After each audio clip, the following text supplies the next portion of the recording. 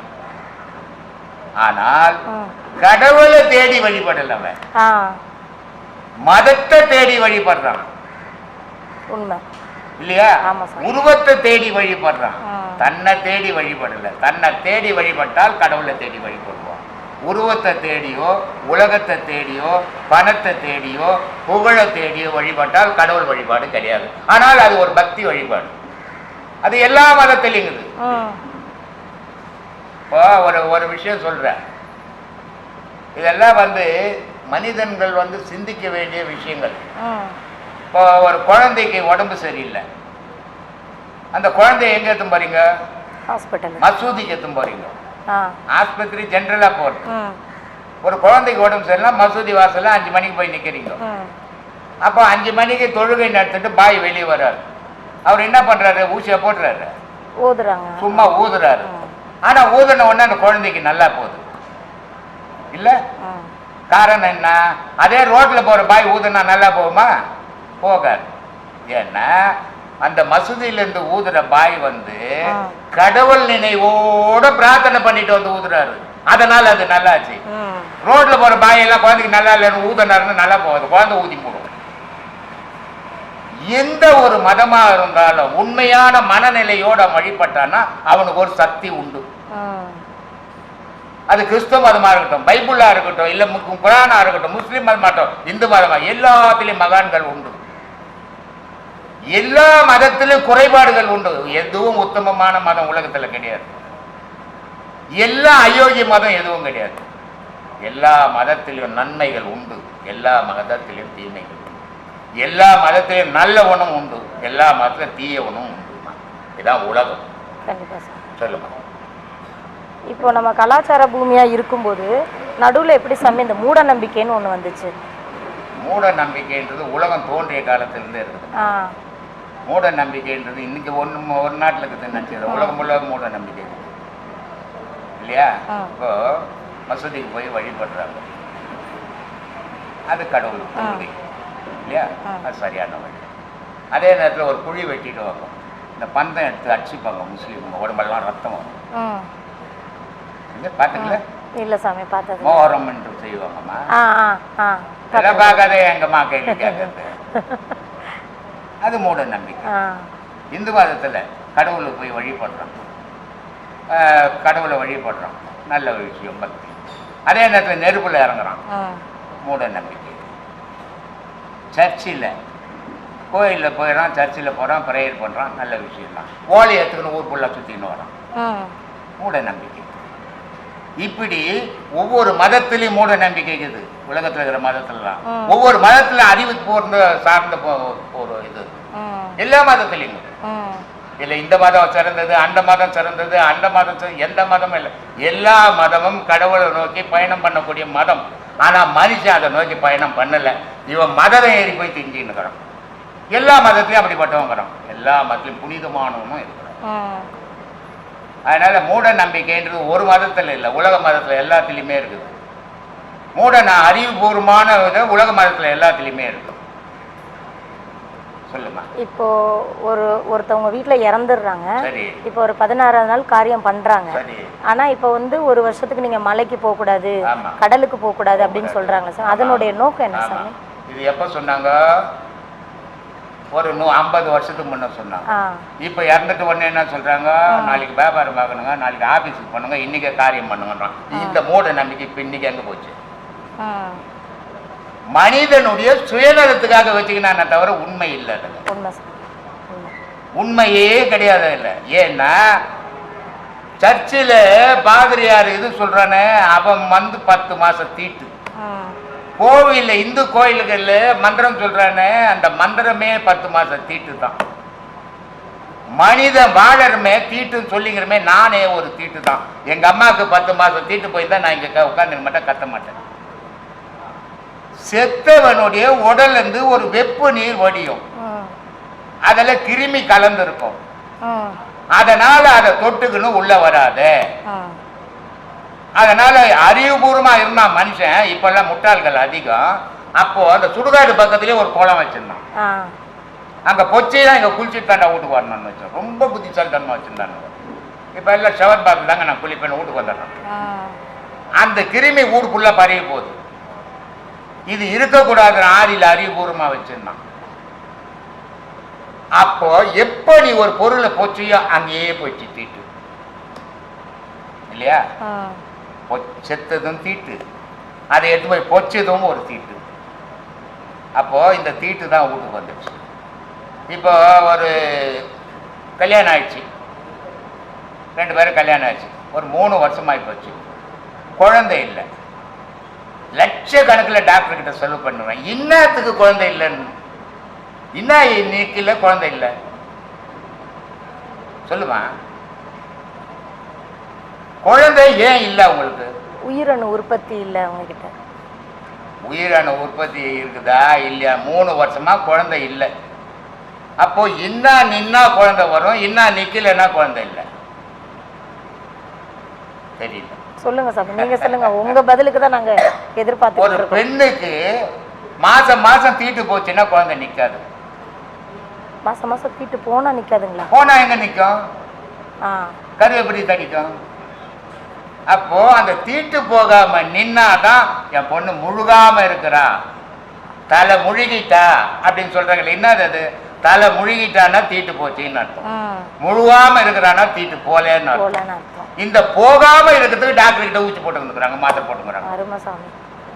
புரியுதா? அந்த தீட்டு தாமா குழந்தையா மாறுது. அப்புறம் எங்க தீட்டுக்குது உனக்கு எனக்கு? நீ தொட்டா தீட்டு, நான் தொட்டா தீட்டு, நீ போனா தீட்டு, நான் வந்தா தீட்டு. மனுஷனுடைய மனசுல இருக்குது தீட்டு. இவன் உயர்ந்தவன், அவன் தான் இருந்தவன், இவன் இந்த மதம், அவன் அந்த மதம். இது போச்சுன்னா தீட்டு போச்சு. இது இருக்கிற வரைக்கும் எவனையும் தீட்டு விடாது. எந்த மதமாவது இருந்துட்டு போட, எந்த ஜாதியாவது இருந்துட்டு போட, உன்னோட இருடா, இன்னொருத்தனை துன்புறுத்தாத. பப்ளிக்கில் வந்து அதை தொல்லை கொடுக்காத. ஒரு கடவுள் வழிபாட்டில் வந்து அங்கே ஜாதியை காட்டாது. ஒரு பொது இடத்துல வந்து ஜாதியை காட்டாது, மதத்தை காட்டாது இல்லையா? மனிதனுக்கு அப்பாற்பட்டது மதம். இன்னைக்கு மனிதன் மதத்தை காலில் போட்டு மெச்சின்னுக்கிறான். அவ்வளோ கீழ்த்தரமா போயிட்டான் மனிதன். ஏன்? தொழிலா மாறி போச்சு. நீ 100 பேரை சேர்த்தினா உனக்கு 1 கோடி கிடைக்கும், நான் 50 பேர் சேர்த்தா 50 லட்சம் கிடைக்கணும். இப்படி தொழிலுக்காக மதத்தை வளர்த்துன்னுக்கிறோம். இது இல்லை மதம், கடவுள் வழிபாடு அது இல்லை. உன்னுடைய உள்ளத்தை முதல்ல சீர் பண்ணு. கடவுளை வந்து உட்கார்ற இடம் வைய. ஊருப்பட்ட அழுக்க சேர்த்தினா கடவுள் வந்து பாட்டு உட்கார வேலைன்னு போயிடுவோம். அப்போ நீ எங்கே கடவுள் வழிபாடு பண்ண? அதனால் முதல்ல ஒவ்வொரு மனிதனும் மனத்தை தூய்மைப்படுத்தணும். அதுக்காக சில செயல்களை செய்யணும். செய்தால்தான் தூய்மை அடையும். அந்த தூய்மை அடையிற வழி தான் யோக வழிமா. இந்த அழுக்கு துணி நரைஞ்சி போச்சுன்னா என்ன துவைச்சு என்னால் போகாது. வண்ணா பானையில் வெள்ளா வைப்பான் தெரியுமா? வேக வச்சான்னா போயிடும். அந்த மாதிரி உள்ள ஒரு நெருப்பை கொளுத்தி வேக வச்சுன்னா மனம் சுத்தப்படும், இல்லைன்னா அது அழுக்கையும். ஆன்மீகத்துக்கு ஏதாவது வயது வரம்பு ஏதாவது இருக்கா சாமி? இருக்குதுமா. வயது ஆட்சி இளமைன்னு எதை வச்சு சொல்ற நீ? உடலை வச்சுதான் இளமை சொல்லுவாங்க. உடல் எதை வச்சு நிக்குது? ஆன்மாவை வச்சு. ஆன்மா சாகும் போது கூட படுக்கையில் இருக்கிற கூட ஆன்மா இருந்துக்கிட்ட மாதிரி இருக்கும். 10 வயசுக்கு பையனுக்கும் ஆன்மா இருந்தது. விந்தை வச்சு தான் சொல்லியிருக்கீங்க சாமி. விந்து வீரியமா சுரக்கிற வரைக்கும் உடல் ஆரோக்கியமா இருக்கும். விந்து சுரப்பு குறைய குறைய நீ இவ்வளோ சாப்பிட்டீங்கன்னா கூட விந்து இவ்வளோண்டு தான் உருவாகும். நீ இவ்வளோண்டு சாப்பிட்டீங்கன்னா இவ்வளோ விந்து உருவாகும் இளமையில். அந்த விந்துனுடைய சுரப்புக்கு ஏற்ற மாதிரி உடல் முன்ன மாதிரி மீன் இருக்குன்னு வச்சுக்கோ.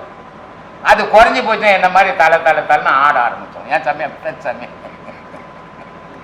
அதை வச்சுதாம்மா வயசை நிர்ணயிக்கிறோம். அப்போ ஆன்மீகத்து வர்றதுக்கு வயது வரம்பு தடையே இல்லை. தடை இருக்குதுன்றனே. எப்படி தடை இருக்குது? அந்த விந்து சுரப்புக்குள்ள வந்தார கடவுளை அடையறதுக்கு விந்து தான் வேணும். உலகத்துல நீ ஆம்பலியா பொம்பலியா வாழணும்னாலும் விந்து தான் வேணும். இங்கேயும் இது இருந்தாதான் உனக்கு மரியாதை, அங்கேயும் கடவுள் கிட்டுவோம் அது இருந்தாதான் மரியாதை. அது சுரக்கும் போதே நீ கடவுள் வழியில போயிட்டீங்கன்னா உனக்கு மரியாதை கிடைக்கும். எல்லாரும் வேலை இல்லைங்க, எனக்கு பேரங்க கல்யாணம் பண்ணிட்டு வரேங்க, என் பேத்திக்கு இது பண்ணிட்டு வரேங்கன்னு வந்தீங்கன்னா கடைசியில் அங்கே ஒன்றுமே இல்லை. சட்டியில் இருந்தால் தான் நாகப்பையில் வரும். சட்டியை காலி பண்ணி வச்சு கடவுள்கிட்ட போயின்னா ஒன்றும் கிடைக்கும். அதனால உடல்ல பலம் இருக்கிறதுக்குள்ள கடவுளை அடையணும்.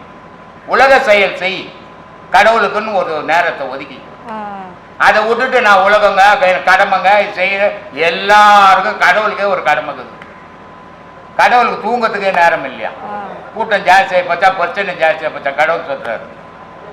ஆனால் இருந்தாலும் அவரும் குறிப்பிட்ட நேரத்தில் தியானம் பண்ணிக்கிறாரு.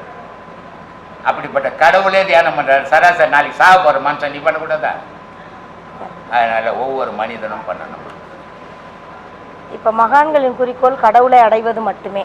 அவர்கள் மக்களை பற்றியோ உலகை பற்றியோ கவலைப்பட மாட்டார்கள் என்ற போது மகா அவதார புருஷ பாபாஜி சிலருக்கு காட்சி கொடுத்ததாகவும் கிரியாயோகம் கற்றுக் கொடுத்ததாகவும் சொல்லப்படுகிறது. உண்மைதானே? அது எப்படி சொல்ல? இப்போ எனக்கு ரொம்ப வருத்தமாக இருக்குதுமா, இந்த ஊர் கெட்டு போகுது, இந்த மக்கள்லாம் கஷ்டப்படுறாங்க. நான் என்ன பண்ண முடியும்? கஷ்டப்படுறாங்க. எவனா நான் சொன்னேன் என் பேச்ச கேட்பேன். அதனால அவனுக்கு கடவுளை பற்றி தான் போனோம். இவனுக்கு ஆசையில் வாழற மனிதன். அதான் பகவத்கீதையில் ஒரு இது வரும். அந்த அர்ஜுனன் போய் பீமன் போய் கேட்பான் கிருஷ்ண பரமாத்மா கலியுகம் எப்படி இருக்கும். ஒரு 3-4 அம்பு அடிப்பார் அர்ஜுனன் கண்ணன். அந்த 4 பேரும் அந்த அம்புங்களை எடுத்துன்னு அங்கே என்ன நடந்ததுன்னு பார்த்துன்னு வந்து சொல்லுவோம். ஒரு அம்பை எடுக்க போவோம். ஒருத்தர் பார்த்தா ஒரு மாடு கண்ணு போட்டு அது உடல சுத்தம் பண்ணு. பசுமாடு ஒரு கண்ணு போட்டு அதனுடைய உடலை சுத்தம் பண்ணுது. எப்படி சுத்தம் பண்ணுமா? அது உடம்பு புண்ணாகி போச்சு. இப்போ நக்கி நக்கி நக்கி நக்கி அது உடம்பு நோயாக்கி புல்லுற அளவுக்கு நக்கிச்சு. இது என்னன்னா அது பாசன்ற முறையில் அதை நக்கி அதை சாவடிக்குது. இல்லை ஒருத்தவன் சொன்னான் அது மாதிரி பசுமாடு அது உடம்பே புண்ணாகி போச்சுப்பா கண்ணுக்குட்டிக்கு அப்படின்னு நக்குது. இப்போ சொல்கிறார் கண்ணபத்மத்தான். இதாண்டா உலகம். கலியுகத்தில் பாசம் பண்ணுற முறையில் தன்னுடைய பிள்ளைங்களை தன் தாயை தகப்பனை கெடுத்துருவாங்க அப்படின்னு. இன்னொரு அம்பு அடிக்கிறான். குயில் கூவுது, ஆனால் இன்னொரு பொருளை வச்சு குத்தி துண்ணுன்னு. என்ன சாமி குயில் கூவுது, இன்னொரு மாமிசத்தை துண்ணுதுன்னா? இதாண்டா கலியுகத்தில் ஆன்மீகவாதிங்க பண்ண போகிறது. பேசுறது குயில் மாதிரி பேசுவான், செயலெல்லாம் கிருமி மாதிரி ஒத்தின்னு இருப்பான். எவ்வளோ பெரிய உண்மை இல்லை? ஆமாம் சார். இன்னொரு அம்பை எடுக்க போகிறான். நடுவில் ஒரு கிணறு, அதை சுற்றி 4 கிணறு. 4 கிணத்துல ஃபுல்லாகுது தண்ணி. நடுவில் இருக்கிற கிணத்துல தண்ணி இல்லை. அவன் கேட்குறான், என்ன சாமி நடுவில் இருக்கிற கிணத்துல மட்டும் தண்ணி இல்லை, 4 கிணத்துல? இதாண்டா கலியுகம். சுற்றி பணக்காரனாக இருப்பான், நடுவில் இருக்கிற ஏழைக்கு 10 பைசா கொடுக்க மாட்டான். உண்மை அதான் நடந்துட்டு இருக்குது. அதனால உலகத்தை அப்பவே நிர்ணயிச்சுட்டாங்க அவங்க இது எப்படி நடக்க போகுதுன்னு. நான் போன கிளாஸ்ல கூட சொல்லியிருந்தேன். குரான்ல ஒரு வாக்கியம் வரும்.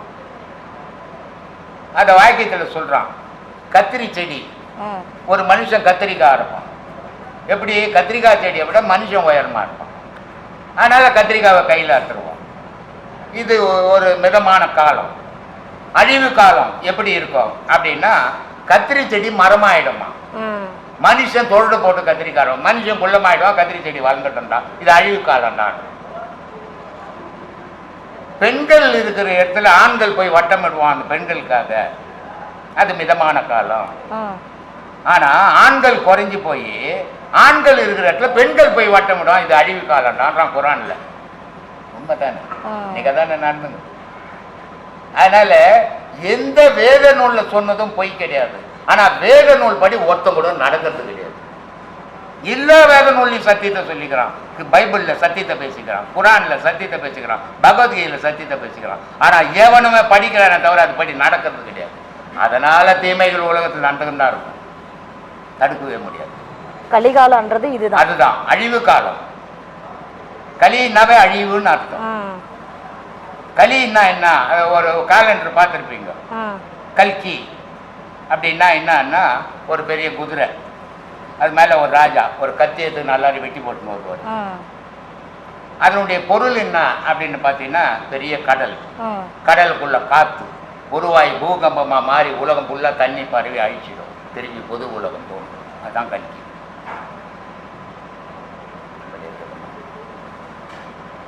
நம்ம ஆத்மாவையும் கடவுளையும் தரிசிக்கும் அந்த தருணம் எப்படி சுவாமி அந்த அனுபவம்? நீ இருக்க மாட்டேனா?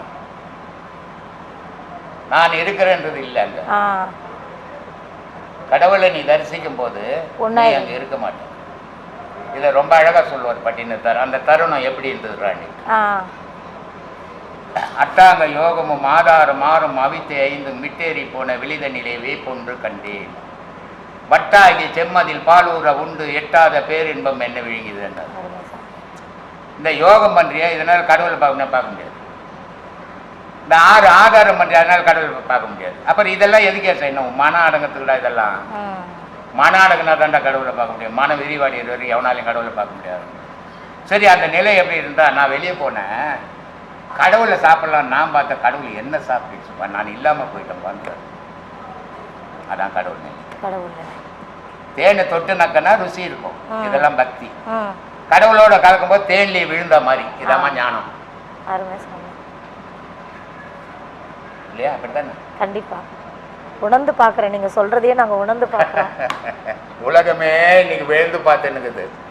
ஒரு அம்மா சொல்கிறாங்க கனடாவிலேருந்து, சாமி எல்லா ஆன்மீகவாதியும் பேச்சு, எல்லா மதவாதி பேச்சும் கேட்டேன், எல்லா சாமியார் பேச்சும் கேட்டேன், உங்களுக்கு முன்னாடி எவனும் பேசல, உங்களுக்கு பின்னாடி எவனும் பேச முடியாது. உண்மை சாமி. இதுக்கு மேலே என்ன ஒன்று? ஏன் சொல்கிறேன்னா, நான் எந்த மத போதனையை பற்றியும் பேசுறது, ஆமாம், வாழ்க்கையினுடைய பிராக்டிக்கலை பற்றி பேசுகிறேன். நீ எப்படி வாழணும், எதை அடையணும். அதனால் ரெண்டாவது, இவங்க பேசுறதெல்லாம் பாதி புரியும் பாதி புரியாது. நான் பேசுறது குழந்தை கூட புரியும். அடித்தட்டு மக்களுக்கு போய் இங்கிலீஷ்காரங்கிட்ட போய் நான் தமிழில் பேசினேன், அவனுக்கு என்ன புரியும்? இல்லை நான் உட்காந்து அவன் இங்கிலீஷில் பேசுனேன், எனக்கு புரியுமா? புரியுற பாஷையிலேயே பேசணும், அப்போ தான் புரியும். அதை தான் பண்ணிக்கிறேன். சாமி உங்களுக்கு யார் பேர் வச்சா? அப்படி தெரிஞ்சுதான் வச்சாங்களா, தெரியாமல் வச்சாங்களா? ஏன்னா ஒரு குழந்தை பிறக்கும்போது ஒரு பேர் இருக்கும். அவங்க ஒரு குருமாரோட நிலைக்கு உயர்ந்த உடனே பேரை மாற்றிப்பாங்க. ஆனால் ஐயாவுக்கு பிறக்கும்போது வச்ச பேர் தான் சமாதி ஆக இந்த நாள் வரைக்கும் நம்ம அதே பேர் தான் கும்பிட்றோம். அப்போ பிறவிலேயே முடிவு பண்ணிட்டாங்க இறைவன் எப்பவுமே நித்தியமாக ஆனந்த இருக்கிற அந்த சச்சிதானந்த ஸ்வரூபத்தை நீ அடைய போகிற. அதனால் முன்னாடியே உங்கள் அப்பா அம்மா மனசில் ஒரு நாமத்தை உருவாக்குறேன், அந்த நாமத்தோட பேர் நித்தியானந்தம் அப்படின்னு இறைவன் விதித்த விதையா அந்த நாமம் வந்ததுனால, அதனால என்ன பண்ணிட்டாரு, இது நான் வச்சுக்கின பேர் இல்லைப்பா, எப்போ வேணா மாற்றி மாற்றி போடுறதுக்கு, இது எங்கள் அப்பா அம்மா வச்ச பேர். இந்த உடம்பையும் மாற்ற முடியாது, நான் அவங்க வச்ச பேரையும் மாற்றக்கூடிய உரிமை எனக்கு இல்லை. ஏன்னா அந்த அன்புக்கு அந்த ஆசைக்கு ஈடு இணையாக ஒன்றுமே இல்லை. அப்போ பேரை மாற்றினா நாளைக்கு நான் என்ன பண்ணுவேன், ஊரை மாற்றுவேன், ஊரை மாற்றிட்டு வேஷம் போடுற நிலைமையாயிடும். அப்போது உண்மையான குருமார்கள் என்ன அப்பா அம்மா வச்சாங்களோ அதே பேரில் காலம் ஃபுல்லாக இருப்பாங்க. அந்த மாதிரி தான் ஐயா வாழ்ந்தார். ஆமாம், அதாவது ஐயா ஏன் பேர் வச்சார்னா, எனக்கு ஏன் அந்த பேர் வச்சார்னா அவரே சொன்னார், இது மோசமான உலகண்டா, பேருக்கு ஆப்போசிட்டாக விஷயம் நடக்கிற உலகண்டா, இது செல்வம்னு இருக்கும், பிச்சைத்தனம் இருக்கும், கோடீஸ்வரன்னு இருக்கும், தெருக்கோடியில் இருப்போம். அப்போ எல்லாமே எதுக்க போன மாதிரியே ஏட்டிக்கு போட்டியாகவே இருக்குதுப்பா. அப்போது நான் என்ன பண்ணுறேன், தியாகம்னு பேர் வச்சிடறேன். ஆனால் நீ தியாகம் பண்ணுற சூழ்நிலை வரப்போதில்லை, கொஞ்சம் உஷாராக போச்சுப்பா அப்படின்னு தான் பேர் வச்சாரு. கடைசியில் நம்ம வாழ்க்கை என்னாச்சு, பேருக்கு ஏற்ற மாதிரி ஆகி போயின்னு இருக்கும் பொழுது போகிற போக்கு பார்த்தா. இப்போ ஒரு பேருக்குள்ள இவ்வளோ பெரிய விஷயங்கள்லாம் இருக்கு.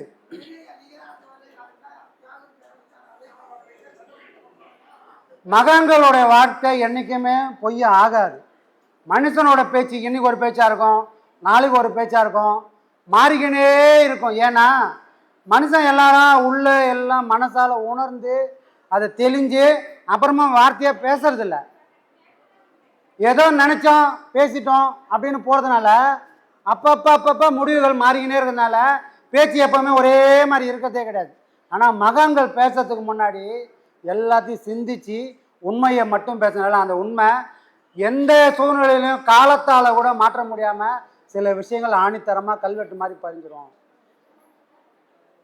இவனுக்கு ஒரு யோகியதை இல்லைனாலும் மகான் சொன்ன வார்த்தையினால தான் இன்னைக்கு நம்ம வண்டி ஓடிட்டு இருக்குது. நமக்கு ஒன்றும் கிடையாது, ஆனால் அவர் சொன்ன வார்த்தையை அவரே காப்பாற்றி நமக்கு அருள் செஞ்சு நம்மளை காப்பாற்றிங்கிறார் சாமி, வேற ஒன்றுமே இல்லை.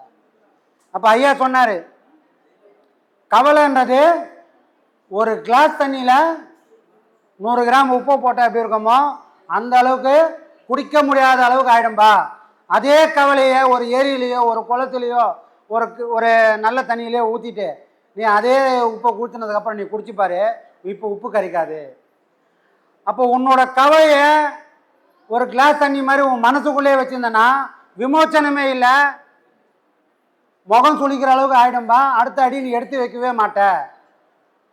ஒரு ஆற்றுல தூக்கி போட்டா மாதிரி உப்பு போட்டா மாதிரி கடவுள் இறைவன் நமக்கு மேலே இருக்கிற சக்தி கிட்ட ஒப்படைச்சிட்டு நீ காரியம் செய்ய முற்பட்டுட்டனா அப்போ இந்த கவலைன்றது உன்னை அரிக்காம பார்த்துக்கன்றத ஒரு கதை மூலமா ஐயா ரொம்ப அழகாக சொன்னார். என்னங்க சாமி? அப்போ நாம் என்ன பண்ணுறோம்? கவலை வந்துக்கினே தான் இருக்கும். வாங்கிறதுக்குனே வந்துட்டோம், வாங்காமல் இருக்க முடியுமா? மார்க்கெட்டுக்கு போனால் என்ன பண்ணுவான்? காய்கறி விற்கிறலாம், சார் வாங்க சார் வாங்க சார் வாங்கி போங்கன்னுவான். ஆனால் ஒரு பிச்சைக்காரன் போனான்னா கூப்பிடுவானா? எந்த பிச்சைக்காரனையும் காய்கறி விற்கிறவன் கூப்பிடவே மாட்டான். ஏன்னா அவன் என்றைக்குமே வாங்க மாட்டான். நாம் கூட பிச்சைக்காரன் மாதிரி ஆயிடணும். கையில் காசை வச்சுன்னு போனோன்னா எல்லாம் கூடுவான், இந்த கவலையை வாங்கிக்க இந்த கவலையை வாங்கிக்கன்னு. எப்பா என்கிட்ட ஒன்றும் இல்லைப்பா, உந்த வாங்கி போடுற அளவுக்கு என்கிட்ட ஒன்றும் இல்லைன்னு கவலை இல்லாத ஒரு மனமாக என்கிட்ட மேலே இருக்கிற சக்திகிட்ட ஒப்படைச்சிட்டு நான் ஒரு பிச்சைக்காரனை மாதிரி வாழ்க்கையை நடத்த போனால் கவலை கூட என்னை விட்டு ஒரு அடி தள்ளி நிற்கும். சரிங்களா? அந்த பிச்சைக்காரன் மாதிரி நாம் என்றைக்கு ஆகிறோமோ அன்றைக்கி நாமளும் சந்தோஷமாக இருக்க ஆரம்பிக்கிறோம். ஐயா, பிச்சைக்காரனை பற்றி சொன்னீங்க. ஒரு பிச்சைக்காரன் வந்து கோவிலுக்கு போகிறவரை பார்த்து சாமி என்றார். அந்த ஆள் போயிட்டு குருக்களை சாமி என்றார். குருக்கள் போயிட்டு சாமியை சாமி என்றார். இதில் எது உண்மையான சாமி? யாருமே சாமி இல்லை எதுன்னே தெரியாதனால எல்லாரையும் சாமி சாமி சாமி கொண்டு வரும். காசில்லா ஒருவன் கடைத்தெருவே போகையிலே கூவி அழைப்பார் உண்டோ? குரு ஆசி இல்லா ஒருவன் வாசி பழகிடனும் ஊர் போய் சேருவார் உண்டோ? எப்பா காசு இல்லாதவன் கடைத்தெருவில் போகும்போது எவனும் கூட மாட்டான்பா. அந்த மாதிரி குருவோட ஆசை இல்லாத ஒருத்தன் வாசி பண்ணா கூட ஊர் போய் சேர மாட்டடா. என்ன பண்ணாலும் வாசியே நீ பண்ணியிருந்தாலும் ஊரு போய் சேர மாட்ட. அப்ப அதுக்கு என்ன வேணும்? குருவோட ஆசி வேணும். அந்த ஆசி இல்லைன்னா போற வரவங்களெல்லாம் சாமி சாமி சாமி சாமி சாமின்னு கும்பிட்டு கடைசி வரைக்கும் சாமி எதுன்னே தெரியாம ஊர் போய் சேர்ந்துட வேண்டியதான். எந்த ஊரு? துபாய்க்கு போய் சேர்ந்துட வேண்டியதுதான். அந்த ஊர் போகிறதுக்கு பாஸ்போர்ட் வேணாம், விசா வேணாம், எதுவும் வேணாம். 4 பேர் வந்து நம்ம பாண்டு சுகமாக பத்துன்னு வேண்டியது, அவன் பாண்டு கொண்டு போய் பற்ற வச்சிருவான் நெருப்பேன். அதுதான் சாமி. அழகுனி சித்தர் வந்து 32 பாடல் பாடியிருக்காரு. அதில் ஒரு பாட்டு இப்போ சொல்கிறேன், அதுக்கு கொஞ்சம் விளக்கம் சொல்லணும். பொய்யூரிலே இருந்து பாழூரிலே பிறந்து மெய்யூரில் போவதற்கு வேதாந்த வீடறியேன். வேதாந்த வீடறிந்தால் பையூரும் மெய்யூரும் என் கண்ணம்மா பாழாய் முடியுமோ? அது விளக்கம் சொல்லுங்க. அம்மான்றத கர்ப்பப்பையை தான் அவர் சொல்றாரு சாமி. அம்மான்ற கர்ப்பப்பையே, அம்மா கிட்ட இருக்கிற அந்த கர்ப்பப்பையில தான் நம்மளுடைய முதல்ல நம்மளோட வாழ்க்கைன்றது தொடங்குது. அப்பா போட்ட ஒரே ஒரு விதை அம்மான்ற அந்த மண் நிலம் தாங்கி அந்த பயிரை காப்பாற்றி ஒரு விருச்சமாக்கி வெளியே தள்ளுது. பையூரிலே இருந்து பாடூரிலே போட்டாங்க. எங்கே தூக்கி வந்து போட்டாங்க? நம்மளை அம்மான்ற கர்ப்பப்பையிலேருந்து உருவாக்கி பாழா போன இந்த பூமியில் தூக்கி வந்து போட்டாங்க. பாடியூரிலே கிடந்து மெய்யூருக்கு போவதற்கு வேதாந்த வீடறியேன். சரி போட்டாங்கப்பா, பாடா போன இந்த பூமியில தான் போட்டாங்க. போட்டுட்டு நீ மெய்யூருக்கு போகிறதுக்கு வழியெல்லாம் தேடணும். அப்போ கூட என்ன பண்ணுறான்? என்னை எதுக்கு பெத்தன்னு பெத்தங்கூட குறை சொல்லக்கூடிய பிள்ளையா தான் வாருமே தவிர உண்மையை அறிஞ்சு மெய்யூர் போவதற்கு வேதாந்த வீடு அறிஞ்சா மெய்யூருக்கு போவோமா? வேதாந்த வீடு அறியலை. வேதாந்த வீடுனா யாரு? குருமுகமாக ஒரு பாடம் வாங்கி குரு வழி காட்டி அந்த குரு வழி காட்டின அந்த நிலையில நின்னால் அதுதான் வேதாந்த வீடு. போற வரங்க உபதேசம் பண்றதெல்லாம் வேதாந்த வீடு இல்லை. தான் போய் வந்த வீட்டிற்கு தன்னை நம்பி வந்த எல்லாரையும் போக வைக்கக்கூடிய சக்தி யாருக்கு இருக்குதோ அவங்க தான் வேதாந்த வீட்டில் வாழக்கூடியவங்க. அப்போ நீ என்ன பண்ணா, பையூர்லேருந்து பாழூரில் விஞ்சன்னு கலங்காதராப்பா. வேதாந்த வீடு அறிஞ்ச போகிறதுக்கு ஒருத்தர் உக்காந்துப்பாரு, அவரை போய் கேளு அந்த ஊருக்கு எப்படி போவார்னு தெரிஞ்சு. அந்த ஊருக்கு நீ போனனா பையூரும் பாயூரும் என்ன ஆகிடும், பாழா போடுஞ்சிடா.